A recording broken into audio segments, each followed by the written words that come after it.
I want you to picture something. 80,000 black people standing in the New Orleans Superdome. Not for Beyonce, not for Jay-Z, not for any of the artists you've been told your whole life were the greatest.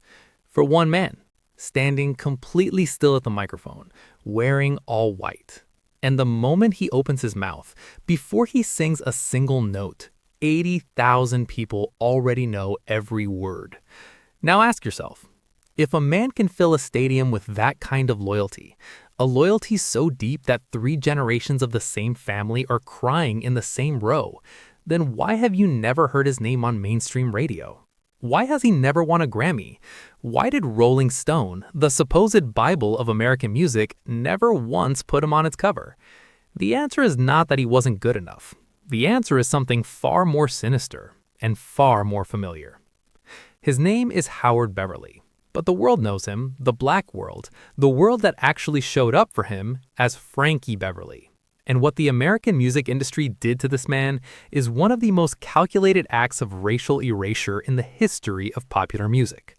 This is not a story about bad luck. This is the forensic autopsy of a deliberate burial. A man who was too good, too independent, and too black for an industry that needed him small. By the time this is over, you will never hear Before I Let Go the same way again. The world he was born into. East Germantown, Philadelphia, 1946. Post-war America was selling a dream. Suburbs being built, the GI Bill handing out mortgages and college tuitions like candy. The newspapers were calling it the American century. But the fine print had a clause. It applied to white men only. In Philadelphia's black neighborhoods, the Depression had never really ended. Over 50% of black workers were locked out of skilled employment, not because they lacked skill, but because they lacked the right skin color. The banks handing out mortgages had a quiet rule about which neighborhoods those mortgages could be used in. They called it redlining. They drew red borders around black communities on official government maps, declared those areas too risky to invest in, let the neighborhoods rot, and then pointed at the rot and said, "See, this is what happens when you let black people live somewhere." Howard Beverly grew up inside one of those red lines. His father was a deacon in the local Baptist church. And this matters because it means the very first music Howard ever heard was not performed for money or applause. It was sung in a church, for God, by people who had nothing else to give. Gospel music in a black Baptist church in the 1950s Philadelphia is a collective act of survival.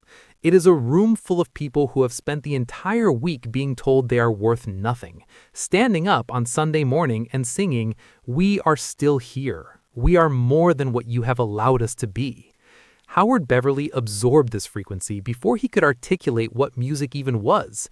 The ability to make a room full of strangers feel like family, that was born in that church. Not a skill, a calling. The boy who renamed himself. In the mid-1950s, a voice came through a radio speaker and restructured reality for a young boy in East Germantown. Frankie Lyman, a 13-year-old from Harlem who sang like he had been alive for 1,000 years. Young Howard listened, and something in him broke open. He taught himself to sing by imitating Frankie Lyman. Practice in his bedroom, in the church, in the alley behind his house. The neighbors called him Little Frankie Beverly. The name stuck so deep that Howard Beverly eventually made it official. He erased his government name and became Frankie Beverly. Feel the weight of that. This is a boy who so completely surrendered to his calling that he changed who he was on paper to match it. No record deal, no manager, no internet. Just a boy in a Red Lines neighborhood, singing in the dark, certain he had something worth giving to the world. By junior high school, a local vocal group, the Silhouettes, came looking for him. Their lead singer had left, and someone on the street said, "Go find Little Frankie Beverly." He was 12 years old at his first professional concert. 12, carrying the kind of vocal gravity most singers spend their entire lives reaching for. His father, the deacon, wanted him to get a real job. He had no way of knowing his son would spend 60 years proving that people would always show up for him, and that the only people who wouldn't were the ones who stood to profit from it. By 1963, Beverly had formed his own band, the Butlers. Raw, hungry, playing soul music too funky for pop, too melodic for pure R&B, too sophisticated to be pigeonholed. They recorded singles for small Philly labels and went nowhere. Not for lack of talent. Philadelphia was becoming one of the most important cities in American music. Kenny Gamble and Leon Huff were constructing the Philadelphia sound, lush, orchestrated soul that would dominate global airwaves. Gamble took an interest in Beverly. They worked together. The results were good. Nothing happened. Gamble and Huff were building a factory. They wanted parts that fit their machine. Smooth, radio-ready parts, controllable parts. Frankie Beverly wasn't a part. He was the whole engine. He didn't want the Philly sound. He wanted his sound. And in the music business, wanting yourself, refusing to be reshaped into someone else's vision, is treated as an act of war. Here is the detail that should make your blood boil. The building where Gamble and Huff eventually set up Philadelphia International Records, the most commercially successful black music label in history, the label that made the OJs, Harold Melvin, and Teddy Pendergrass, had already turned its back on Frankie Beverly. The same city, the same era, the same sound, but not malleable enough, not willing to be molded. The city that would sell the world on black soul music had no use for one of the most gifted black soul musicians it had ever produced. So Frankie Beverly packed up and left, headed west, to a city where nobody knew his name, where the air itself felt like a different kind of possibility. San Francisco, 1972. Exile and the Wilderness Years. He renamed the band, Raw Soul. An honest name, almost defiant. We are not polished, we are not manufactured. We are raw and real, and if you can't handle that, that is your problem. Raw Soul played bars in Stockton, clubs in Santa Rosa, warehouses in the East Bay. Mixed crowds, black, white, Latino, and something remarkable kept happening. People stopped, listened, danced not because the music was familiar, but because it was true. Beverly made a choice many artists never make. He played only original music, no covers, no top 40 hits, his own compositions, his own songs.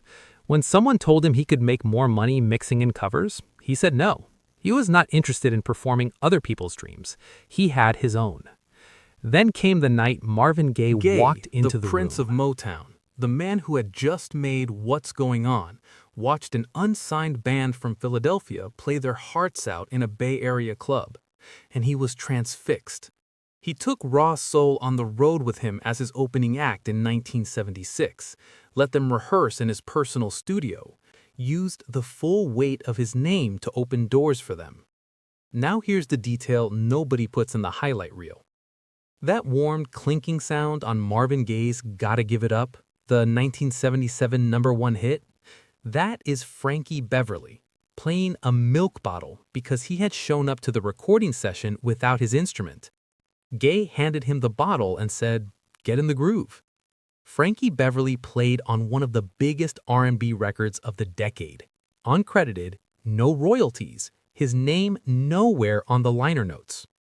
An invisible contribution to a visible triumph. The story of his entire career compressed into one milk bottle. The Deal and the Punishment. In 1976, a demo tape landed on the desk of Larkin Arnold, vice president of Capitol Records. He pressed play and later said it reminded him of a Black Eagles. He watched them live at the Fillmore Rest and was immediately sold. He signed them and made Beverly an offer that seemed almost too good to be true. You can keep your publishing rights. Publishing rights are the crown jewels of the music business. Every time a song plays on radio, gets licensed for a film, or covered by another artist, the songwriter collects. For most black artists in the 1970s, signing those rights away was simply the cost of entry. The label owned your catalog. Your music made millions for them while you went home with whatever the accountants left. Mick Jagger kept his publishing. Paul McCartney kept his. These were power moves by the well-advised and powerful. Frankie Beverly, a self-taught kid from a red-lined Philadelphia neighborhood with no entertainment lawyer beside him, kept his publishing too. And the industry never forgave him for it. Maze featuring Frankie Beverly debuted in 1977. The album went gold. Happy Feelin's, While I'm Alone, Lady of Magic, songs that became the permanent soundtrack of Black American joy. By any measure, a rival. Except it wasn't. Not the way the industry defines a rival. And what came next reveals exactly what the music machine does to black artists who refuse to play by its rules. The apartheid in plain sight. Between 1977 and 1993, every single studio album Maze released went gold, 9 in a row. He was printing consistent, multi-generational money for the labels, and they still treated him like a ghost in his own house. 29 R&B chart hits, 9 consecutive gold albums, 0 Grammy nominations, 0 mainstream radio airplay, 0 Rolling Stone covers, 0. Meanwhile, artists with half his record sales and a fraction of his cultural weight were being declared the voices of generations. This is not a quirk of the market. Mark Anthony Neal, professor of black popular culture at Duke, called it exactly what it was: the apartheid in the recording industry. 2 separate music economies ran simultaneously in America.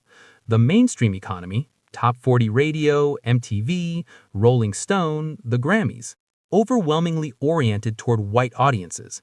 Black artists permitted entry only when they could demonstrate crossover potential, meaning when they could convince enough white people to spend money. And then there was black radio, black magazines, black concert venues, a parallel infrastructure the black community had built precisely because the mainstream made clear it was not welcome. Maze lived entirely in the second economy, and they thrived there. They sold gold records there, filled arenas there, became mythological there. The kind of artist that shows up at every cookout, wedding, funeral, and reunion without anyone needing to explain who they are.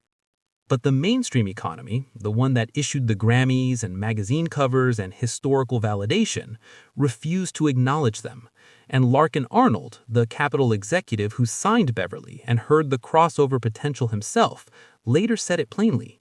Maze could have crossed over. They had everything. The only reason they didn't is that nobody pushed them across. Why didn't anyone push? Frankie's manager gave the clearest answer. Because Frankie refused to sell his publishing, because he owned his songs, because the industry could not profit from him the way they profited from artists who had surrendered everything. George Clinton fought for his royalties in courtrooms for decades. Sly Stone won a multi-million-dollar claim after years of legal battle. These were men who gave away their power and spent their lives trying to get it back. Frankie Beverly never gave it away, and the punishment was 40 years of deliberate invisibility. Not through any single villain or decree, but through 1,000 quiet decisions by comfortable executives. A radio programmer skipping a Maze single, a Grammy committee deciding R&B was covered, a magazine editor choosing someone more legible to a white readership. Each decision defensible alone. Together, a wall. The songs they couldn't kill. Here's what the industry failed to account for. The music was too good. Not good in the way critics define good. Good in the way that actually counts. Functionally good. Good because it told a specific truth about a specific experience in a way no crossover calculation could manufacture. Happy Feelings is a song about choosing happiness in a world that would prefer you miserable. Joy and Pain says these two things are not opposites. They live in the same house. You must hold both. Before I Let Go is not a love song. It is a philosophy of devotion. You do not abandon what you love because it has become difficult. These songs were written by a man who had earned every drop of their emotional depth. You cannot fake that. You cannot manufacture that frequency. Frankie Beverly was not giving his audience something they wanted. He was giving them something they recognized, something that had been living inside them, waiting for the right melody to make it visible. And then there is Before I Let Go specifically. You don't just listen to that song, you obey it. It is the molecular trigger for the electric slide. It's the moment a black family reunion stops being a gathering and becomes a ceremony. The guitar lick drops and it doesn't matter how old you are, how tired you are, or how long you said you were staying. You're on your feet. You're in formation, doing something your grandmother never sat you down and taught you because it was simply transmitted through the air of every black space you ever occupied. The industry tried to delete the man, but they couldn't delete the ritual. By the only measure that actually touches human life, whether the music lives at your grandmother's house, whether your parents fell in love to it, whether it's the first thing anyone plays before a gathering has even decided what kind of gathering it is, Frankie Beverly had already won. The industry just hadn't admitted it yet. The Grammy they owed and refused. Frankie Beverly wrote every single song on every Maze album, every composition. 29 charted hits across 17 years, all his. The Recording Academy never nominated him once, not in R&B, not in soul, not anywhere. In that same period, artists with a fraction of his output and cultural weight collected nominations and awards, artists who owed direct debts to the tradition he spent his life advancing. DJ Patty Jackson in Philadelphia said it plainly. It is a doggone shame he never won a Grammy. Beverly himself was too dignified to show bitterness. He said, "The love the people give us is most amazing. I don't care about no Grammys. It's about the reward, not the award." But what the Grammys are, beyond the trophy, is a historical record. A nomination is the industry saying officially and permanently, this person's contribution to American music will be documented and remembered. Beverly's absence from that record is not an oversight, it is a falsification. It is a lie told about what mattered in American music. And that lie will be believed by everyone who doesn't know to look past it. Beyoncé and the Wall. In April 2019, Beyoncé walked onto the Coachella stage, the most watched live music platform on Earth, attended overwhelmingly by young, wealthy white audiences, and played Before I Let Go. No introduction, no explanation, as a song that required none. Streaming numbers exploded by thousands of %. A new generation discovered Maze. Social media filled with videos of black families watching their children finally hear the music that had been the soundtrack of their homes for decades. Parents crying, grandparents laughing, teenagers finally understanding why that song made every adult in the room close their eyes like they were somewhere else. What Beyoncé revealed is what the industry had spent 40 years hiding. Frankie Beverly wasn't irrelevant. He was hidden, deliberately, systematically, and profitably hidden. The song needed no improvement, no remix, no update. It just needed someone with enough power to point at it and say, this exists. This has always existed. You were not being allowed to see it. That is the deepest indictment. The Wall was not protecting anyone. It was not making quality decisions. It was simply, deliberately, keeping people apart. And on one side of it, for 50 years, an artist had been building something so true that the moment any crack appeared in the wall, it came flooding through. What they gave a dead man. On September 10th, 2024, the voice finally went quiet. Howard Frankie Beverly died at 77. His family kept the details private, one final act of independence he had fought for his entire life.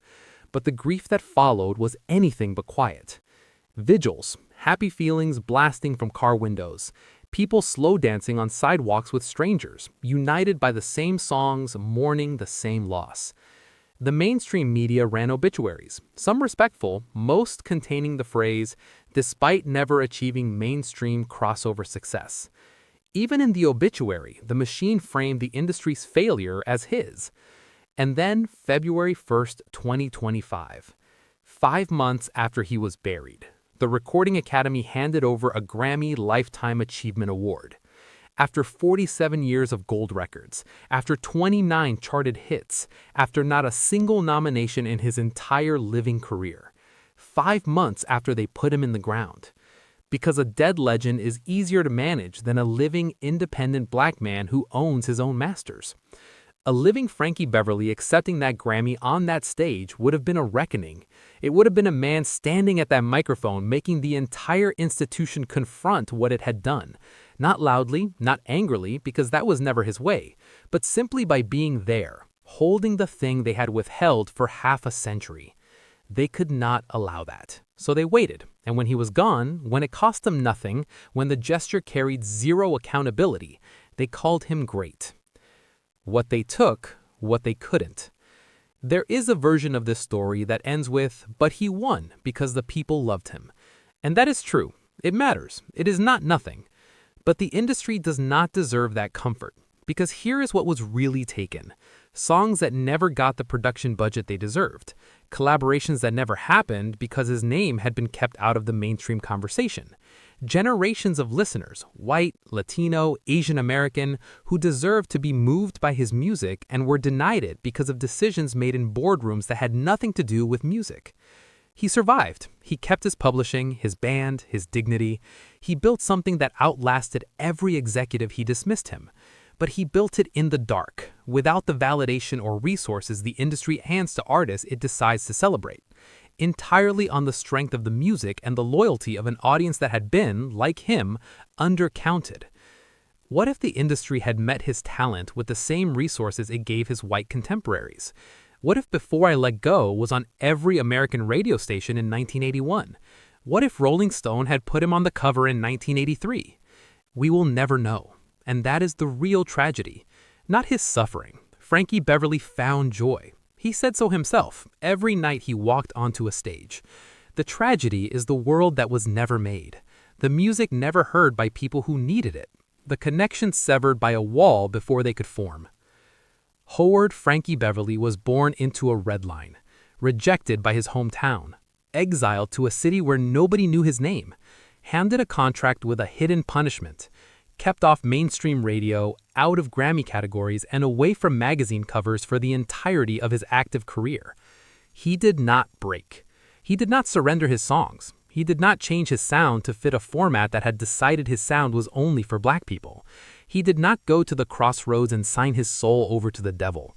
He played his music for whoever showed up, until the people who showed up became 80,000, then 100,000, then every cookout and wedding and backyard in Black America for 50 years. He died in September 2024, 5 months after the institution that ignored him for 47 years gave him a Lifetime Achievement Grammy. He was not there to receive it. But the music was. The music is always there.